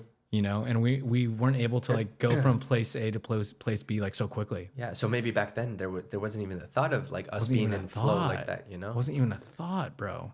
And like these technologies or being able to like use our phones and the internet and all this stuff is like, that's what it's putting this whole new world or possibility that our actual being, our actual human, our actual body is not built for. Yeah, I think back in the day we just didn't have a choice, you know, so we had to lean into like our natural tendencies of building a home for our families and being the protectors, watching over our tribes, you know, all those things. And nowadays, like we have so many different options now of like we can do so many different things that's kind of been in the back burner of our mind until we have that little voice talk to us, be like, what do you think that voice is? I think it's our instincts, man. Okay. Our intuition. You have it? Of course. Everyone has it. Yeah. Guy and girl. Yeah. Do you think it's usually for like net good? Because like there's also the human instincts of like, oh, we need to go there, but you don't know if it might not be the right thing. What do you mean? Say that again. We could use just our sexual tendencies too, right? Like we'll use discipline. Okay, so discipline of going to the gym, right? You're like, oh fuck, I have to go to bed, but like you don't need discipline to have sex. Right. So that just like happens, or discipline to use the restroom, right? You just have to do it. Right. So, but there's some certain things that the intuition is not necessarily a good thing. Right. Okay. Well, there is like sexual discipline. Okay. There is sexual discipline. There's sexual discipline. And I think for guys as well, like, you know, we're more so wired to like spread our seed as males, and so a lot of guys, you know, have that playboy phase or that player phase of like going out and connecting with many different women, and it's like it's typically in our younger years, and I think part of the journey of manhood is like being able to implement that sexual discipline of be like, no, like I'm gonna choose to invest this time and energy into what I'm building compared to like going out and seeking other women, you know, because like it's a lot of time and energy and effort to like go on There's dates a ton. and freaking it can be a lot of fun, but like Yeah. still, No, it's a ton. It's a ton of time and energy too. It's like if you actively are trying to pursue a partner, you're actively also disregarding your building of the things that you want to build. for sure. And vice versa. If you have a business or a project that you're actively focusing on, you're also saying like I'm not trying to spend my time and energy on a partner right now. And so back to the attention thing, it's like it's hard to choose sometimes. Yeah. Like what's right? Like do you always trust that intuition of like, oh, following the business is correct right now? Like my intuition is telling me that, or to go to a partner. There's a time and place for everything, you know. But I think I'd like to like recap this with boys chase women, boys chase women, men chase purpose, and women chase strong men with purpose. Oh, I like that. Can you say that one more time? So yeah, I probably butchered that, but anyways, boys chase women, Okay. men chase purpose, And chase purpose. women chase strong men with purpose. Ooh. So that's to say that like if a man is like living with his purpose, focusing on building the life he wants to build, the women Gravitate. the women of his life will come to him. He doesn't even have to go out and chase them, you know. Boys, that boy mentality of like will go out and chase the women, go out and like find that next challenge to conquer, you know. Yeah. But then it only goes so far because they don't have purpose or they're not building something. And ultimately a woman wants to feel safe and protected and wants to have a provider. So strong men with purpose that are building the foundation for all that will not struggle. When the time is right, that woman will come into their life. I've seen that so many times with the lack of purpose, and then with like friends or people in groups, and it's so great for a long time, not a long, a good amount of time, and then it ends all of a sudden. Yeah. And that's interesting that you say that, because looking back at these recollections now, just in my brain, I'm just like, those guys didn't have purpose, and it makes sense why it didn't work out. Yeah. I like that a lot. The best drug is discipline, man. What's your definition of discipline? Discipline is sticking to your schedule, doing hard things that you don't want to Good. on a consistent basis. Yeah. And I think another one is doing exactly what you say you're going to do no matter what. Exactly. And so many guys struggle with that, man. Like Not guys, everyone, bro. Yeah. Humans.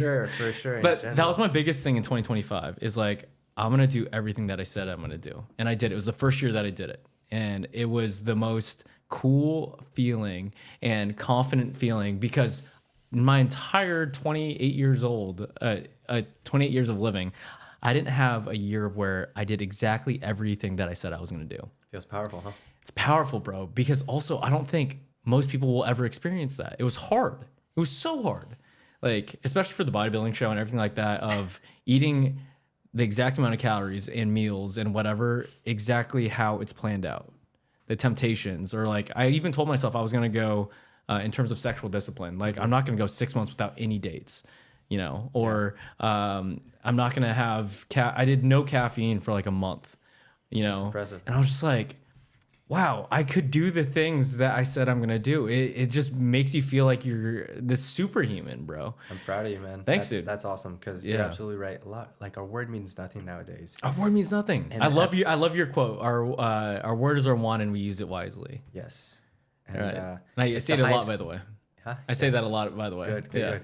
It's the highest currency we own. You know, it was the only currency we had back in the day when, say, money wasn't as much of a value, or we didn't have as much money as we currently have. Your word was what meant everything. You know, it's like someone goes back on their word, you bring shame upon yourself, upon your family. It's and most people don't understand that nowadays. They'll throw their word. Yeah, I'll do this. Yeah, I'll do that. And no, and it all starts with like what you did, of like what you told yourself you're going to do, sticking to your macros, sticking to your routine, and like what we were talking about, building that confidence little by little, you start to accumulate all of that and it starts to add up. And then you feel powerful so that you know that when you say something, you're going to follow through with that no matter what, you know? I think it attracts those types of people too. I'll give you an example. Even for the pod, when I first started it, a lot of people would commit to doing it and then not show up or not do it. Yeah. Almost basically every single person for the last like 2 years, we decided a date, we decided a time, and they show up on the date and time. And it's a cool thing too. It's because like you're a reflection of the people who you talk to and you are a part of. Like if you have the standards of like being punctual for yourself, usually you'll attract that type of person in your life. And because we live on like a calendar and a time, and like we know we have something to do after this and something we had to do before this. And I want to coexist with those types of people in our lives. But there's some people who like, they do not know what time is, bro. Yeah, I know. I'm very familiar with this type of people. Bro, also, I was like, when I called you earlier and I joked about like, yo, I'm not gonna be able to make it, bro. Sorry. I really want to see your reaction. And you're very chill about it, but I could sense a little bit of like, I'm like, oh fuck. Like no, I was super chill about it. I live my life like currently now, like I expect nothing from anyone. Like, and I mean that in the best way possible, in the sense of I don't want to react to bad news. I was like, oh, we'll figure it out. I'm all for that. I have very similar mindset as well, like super chill. Like whenever something bad happens, like, and I'm not gonna react to it. But I feel like for people like you and I that like hold our word to such a high standard, it's also, I think, important for us to keep others accountable for their word. If like someone like bails on you last minute like that, like I try to, I'm not like reactive over it, but I try to make it known that like, hey man, listen, you made a commitment. Like next time, make sure you follow through, because this is taking time away from someone else that could have had this opportunity. And then like those little conversations, little by little, we start to share this same value that we have for our words and our. You do that. I do. Okay. And it took me a while as well. Like I don't like telling people what to do. You also don't want to hurt people's feelings or rub someone wrong. Like, okay. Fuck that. And people are too sensitive these days. Like we have to like hold down a certain value. Set a standard. Set a standard. And that's what strongmen do. And like we maintain that standard by first showing up for ourselves, leading by example, and then checking other people when they're not in integrity, you know? And it's not out of like a ego thing or like I like to tell you what to do. Like, no, we just want to better. That's not cool. Exactly. You know? It's like, not cool. Not cool. Like, be better. Be better. Yeah. Follow with what you say. Follow up. And because if no one ever like tells you about it, they'll just keep on doing it. Keep on doing it day in and day out. I think that's a good characteristic of a friend too. It's like, hey, that wasn't cool. Yeah. Or like, you need to do better in this arena because that wasn't a good look. Yeah. You know, and I guess like hearing those things too, like, do you accept criticism in that way? Well, 100%, man. Yeah. Like I expect my friends to keep me in check too. If I'm ever acting out of integrity, like I like to surround myself with people that will call me on my bullshit. You know, be like, yo, that wasn't cool. Like I was like, no, okay, you're right. And sometimes it's hard to hear that. Sometimes it's hard to swallow that pill. Super hard, bro. But we have to. Super hard because like we are so. I want to say we're so elite in a lot of areas of our life, physically, mentally, spiritually, right? And for someone to take that hit, that or hit you emotionally like that, like fuck, like I gotta take that. It's like, yeah, sometimes you need some of your own medicine because we're good at giving advice as well, right? And they're like, oh, we're not listening to our own advice this time. We're like, yep, owning up to that. So. Yeah. Another great thing about martial arts is that it keeps you humble. You know, you walk into that gym and you're not gonna be the best one at that gym. There's always gonna be someone that can whip your ass, and when you get submitted, when you get hit, when you get like taken down like that, it humbles you. It reminds you to stay humble. It's different than weights. Like weights don't hit back. Yeah, that's right. They don't hit back. But sometimes you're in those like last few reps. You're like, oh man, I feel so weak. I can't do it anymore. Yeah. And as soon as you drop it, you're like, oh, I have all this energy again. Like, what? Where was that? Where did that come from? You've been training people lately. Yes. Is this recent? Or is this like a this year thing? This was a end of last year thing. Okay. I launched a new program called the Warrior Recode. Okay. And at a baseline level, it's a fitness program, but it's more than that. I like to call it lifestyle architecture. So I help people level up mentally, physically, and spiritually by implementing certain tools, routines, and techniques that will help them. Why add something else to your already full plate, brother? Huh? Why add something to your already full plate? This has helped me create more financial stability. Okay, so cool. That's something I need with the industry that we live Yeah. in, like where everything is just Consistency, consistent. Yeah. Okay. And I guess also coming from a fellow coach is what does it do for you helping I guess individuals so closely? It's a very rewarding thing, especially when you see someone. It's a privilege too that someone is trusting you to help Absolutely. them with their body, their mind, their spirit. Like it's very intimate. 100%, and it keeps you in check as well, because like the more you're telling someone to do this, be like, I gotta continue to uphold these standards for myself, because if I'm telling someone to do these things, I can't expect them to do these things if I don't even uphold it for myself. Yeah. So all these practices and stuff that I'm implementing into these people's programs, it's just a friendly reminder to like stick with my own, you know. Yeah, be a product of what you say and do. Yeah. I think we'll end it there, brother. Nice. Is there anything that you want to promote coming up? No, just also, I just want to say how proud I am of you. Of like, I've seen your growth in the podcast and your bodybuilding shows, and man, it's like very inspirational what you're doing. I say keep doing what you're doing, and Thanks, brother. That's really cool. I appreciate that. It means a lot. Another strong man finding his way. Yeah, it's cool.